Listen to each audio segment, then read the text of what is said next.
Assalamualaikum warahmatullahi wabarakatuh. Balik lagi di channel tentang pembahasan soal-soal SKB CPNS. Nah, pada video kali ini kita tidak akan membahas soal SKB tentang pedagogik ya, seperti video-video sebelumnya.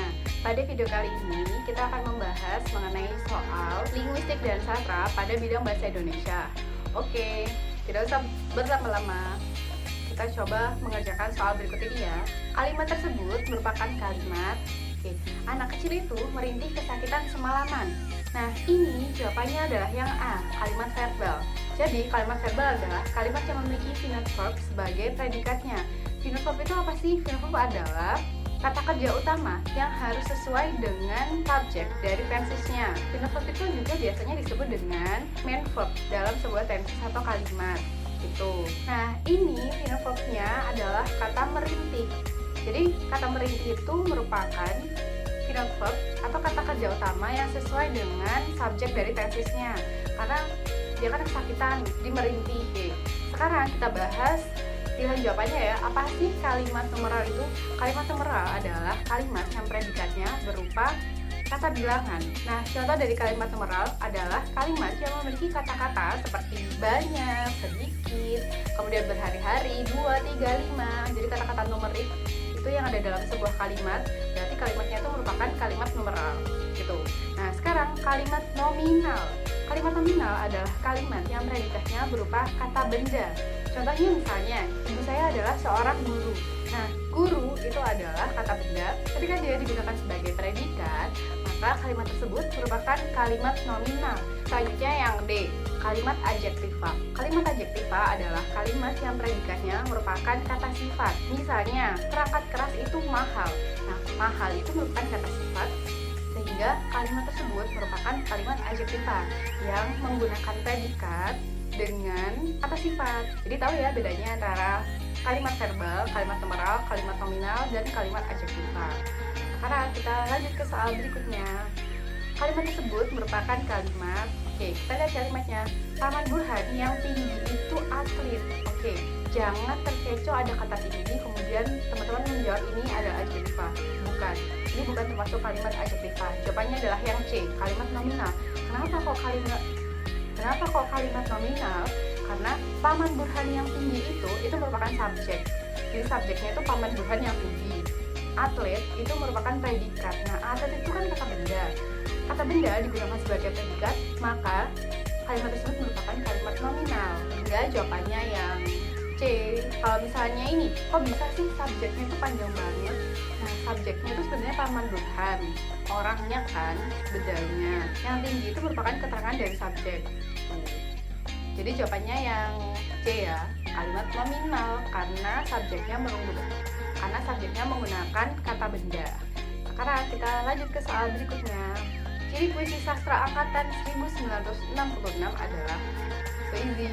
Jadi puisi 66 itu merupakan puisi setelah kemerdekaan, dan ini sudah pernah kita bahas di soal sebelumnya.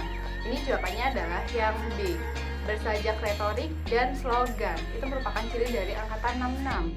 Kalau bertema peduli perjuangan bangsa, itu merupakan angkatan 45 ketika Indonesia memperjuangkan kemerdekaannya dan memperoleh kemerdekaannya.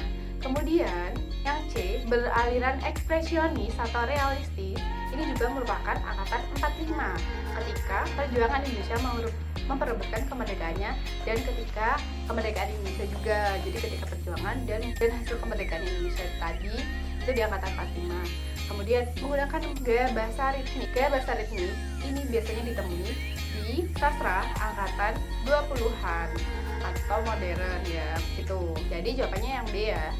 Sekarang kita lanjut ke soal berikutnya. Peristiwa kebahasaan yang terjadi adalah seorang penceramah berpidato di kampus dengan menggunakan bahasa Indonesia sebagai berikut.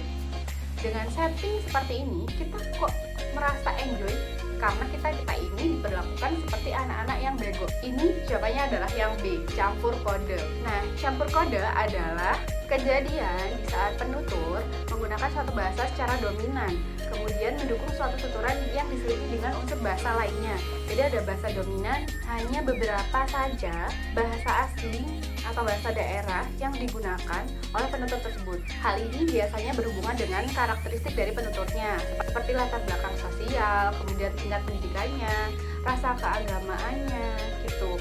Biasanya ciri-ciri menonjolnya itu berupa kesantaian atau situasi informal, namun terjadi karena keterbatasan bahasa ini. Jadi penuturnya ketika melakukan campur kode itu dalam keadaan informal, jadi dalam keadaan santai penggunaannya.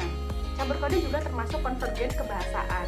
Nah, konvergen kebahasaan atau campur kode ini dibagi menjadi dua, yaitu ada campur kode ke dalam atau encoding mixing, kemudian ada campur kode keluar atau order kode mixing. Nah, campur kode ke dalam itu merupakan campur kode yang bersumber dari bahasa asingnya dengan segala variasinya. Sedangkan campur kode keluar atau outer kode mixing itu merupakan campur kode yang berasal dari bahasa asing. Jadi bahasa asing digunakan. Itu campur kode keluar. Tuh. Nah, sekarang kita bahas ya yang pilihan jawaban A. Yang A, alih kode. Alih kode merupakan peristiwa peralihan dari satu kode ke kode lainnya. Misalnya, penutur menggunakan bahasa Indonesia beralih menggunakan bahasa Jawa. Alih kode ini merupakan salah satu aspek ketergantungan atau language dependency dalam suatu masyarakat multilingual atau yang menggunakan bahasa beragam. Misalnya masyarakat suku Jawa ya, mereka kan biasanya menggunakan bahasa Jawa ketika dalam obrolan atau komunikasi informal atau santai. Kemudian dalam komunikasi formal mereka menggunakan bahasa Indonesia sebagai bahasa pemersatu bangsa gitu ya. Sebagai bahasa formal mereka menggunakan bahasa Indonesia. Kemudian ketika santai di rumah atau dengan teman sebayanya yang sangat dekat itu menggunakan bahasa Jawa gitu. Itu alih kode ya. Nah, pada masyarakat multilingual ini sangat susah atau sangat sulit sekali, sangat jarang bisa ditemui adanya penggunaan satu bahasa saja. Karena masyarakat multilingual memahami beberapa bahasa, kemudian bahasa tersebut digunakan sebagai komunikasi sehari-hari dalam keadaan informal. Nah, ini seperti masyarakat Jawa tadi ya. Jadi nggak ada kan masyarakat Jawa yang ngomong bahasa Jawa aja gitu, enggak. Mereka biasanya berkomunikasi menggunakan bahasa Indonesia ketika dalam situasi formal, atau bisa jadi dalam situasi informal pun mereka menggunakan bahasa Indonesia tersebut, apalagi orang Jawa masa kini ya. Nah, sekarang yang pilihan jawaban C itu adalah inferensi. Inferensi adalah membuat simpulan berdasarkan ungkapan dan konteks penggunaannya. Dalam membuat sebuah inferensi itu perlu dipertimbangkan implikaturnya. Implikatur itu apa sih? Implikatur adalah makna tidak langsung atau makna tersirat yang ditimbulkan oleh apa yang terkatakan atau yang dituturkan. Itu adalah implikatur. Nah, inferensi sendiri dibagi menjadi tiga. Ada deduktif, kemudian langsung, dan tak langsung. Nah, apa sih inferensi deduktif itu?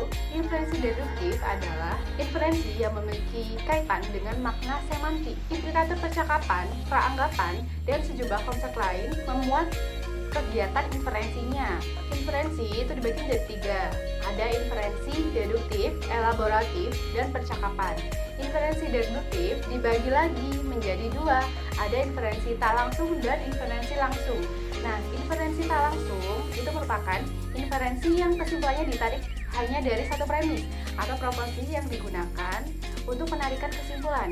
Konklusinya yang ditarik tidak boleh lebih luas dari premisnya.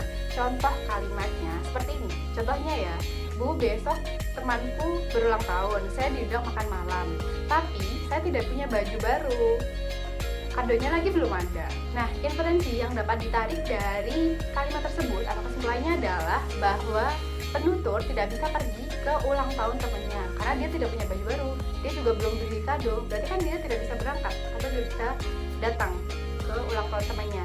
Itu merupakan inferensi langsung.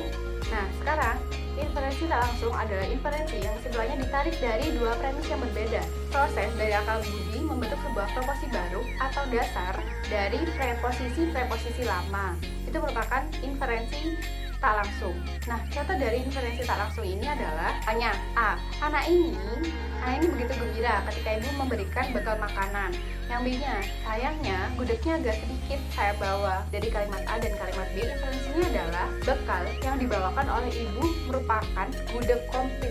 Gudeg yang isinya komplit atau lengkap gitu tadi ya.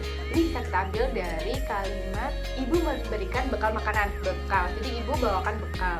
Habis itu sayang gudegnya agak sedikit saya bawa. Berarti dia menyayangkan bahwa dia hanya membawa sedikit saja, tidak banyak, seperti itu. Jadi bekal yang dibawakan ibu itu lauknya gudeg komplit. Nah, selanjutnya pilihan jawaban D. Pilihan jawaban D itu adalah interferensi. Beda ya, tadi inferensi, kalau ini interferensi. Interferensi adalah penggunaan dari unsur bahasa pertama ke dalam bahasa kedua dalam kegiatan komunikasi. Interferensi ini biasanya dianggap sebuah kesalahan atau penyimpangan dari bahasa karena ini menyimpang dari kaidah-kaidah kebahasaan yang telah ditetapkan. Ini biasanya karena penuturnya itu menguasai bahasa ibunya sangat lekat sekali. Kemudian bahasa keduanya, misalnya bahasa Jawa ya. Seorang suku Jawa itu yang biasa menggunakan bahasa Jawa dalam kehidupan sehari-harinya, kemudian dia bertemu dengan teman-temannya di sekolah menggunakan bahasa Indonesia sebagai bahasa keduanya, sehingga dia menguasai bahasa Jawa dan bahasa Indonesia. Ketika Ara ini tadi menguasai dua bahasa dan bahasa pertamanya adalah bahasa Jawa, ketika penggunaan bahasa Jawa dia banyak menyelipkan atau menggunakan bahasa Indonesia dalam kegiatan komunikasi dan interaksi dengan orang lain, sehingga terjadi kesalahan bahasa atau ketidaksinkronan. Jadi kalau misalnya bahasa Jawa campur bahasa Indonesia, itu kan jadi aneh gitu kan didengarnya. Nah, itu merupakan bentuk dari interferensi bahasa. Semoga bermanfaat. Cukup sekian ya video kali ini untuk pembahasan soalnya, hanya sedikit, tapi kita lebih fokus ke materi saja. Semoga lancar dalam kegiatan SKD-nya. Terima kasih. Wassalamualaikum warahmatullahi wabarakatuh.